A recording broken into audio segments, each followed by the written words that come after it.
Mardi 25 août 2020, première destination, le Gabon, avec le quotidien L'Union qui relaie une rencontre entre le président gabonais Ali Bongo Ondimba et son homologue togolais Faure Gnassingbé. Gabon-Togo, coopération exemplaire, titre le journal. Relations bilatérales entre leurs deux pays, crise institutionnelle au Mali, intégration sous-régionale et pandémie du nouveau coronavirus ont dominé les échanges entre le président de la République Ali Bongo Ondimba et son homologue togolais Faure Gnassingbé en visite de travail et d'amitié hier à Libreville.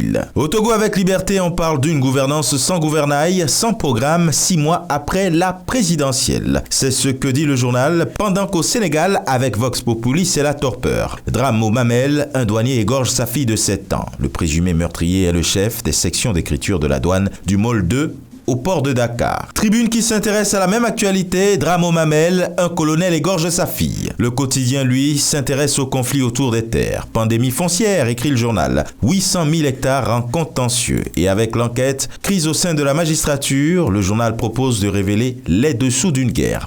Au Mali, avec Nouvel Horizon, pour parler entre la CEDEAO et le CNSP, le sort du président Ibeka crispe les négociations. Avec l'indicateur toujours du même pays, discussion entre la junte et la CEDEAO, blocage sur la durée et le chef de la transition. Au Burkina Faso, le quotidien L'Information pour tous évoque la chute du président malien Ibeka, en proposant les réactions de quelques Burkinabés, lesquels se situent entre félicitations et condamnations. En Côte d'Ivoire, le jour plus dit que concernant la présidentielle de 2020, le président Ouattara a déjà déposé sa candidature hier. Et le sursaut de rebondir sur cette même actualité, mais en écrivant « Présidentielle 2020, Guillaume Soro défie Alassane Ouattara », qui dit « Et l'ancien Premier ministre et président de l'Assemblée nationale ivoirienne de dire « Il ne sera pas le prochain président de la Côte d'Ivoire ». Et le bélier devant cette situation écrit « Dépôt de candidature illégale, répression de l'opposition, Ouattara vers une fin de règne catastrophique ». Et le journal de promettre que le peuple aura démocratiquement le dessus sur lui. Au Cameroun, avec le jour, résistance,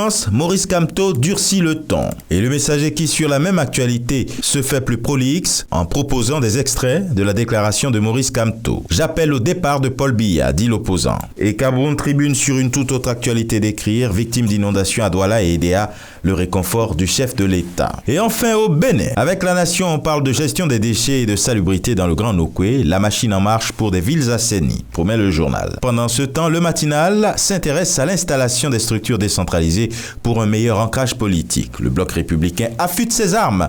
Bureau politique et ténor du parti évalue les communales, lit-on. Et enfin, avec Fraternité, pré-campagne pour la présidentielle de 2021, flambée des mouvements de soutien, les partis à l'épreuve des fissures. Et ce sera tout pour aujourd'hui. Mais encore, prudence, vigilance et surtout, n'oubliez pas les gestes barrières. À demain.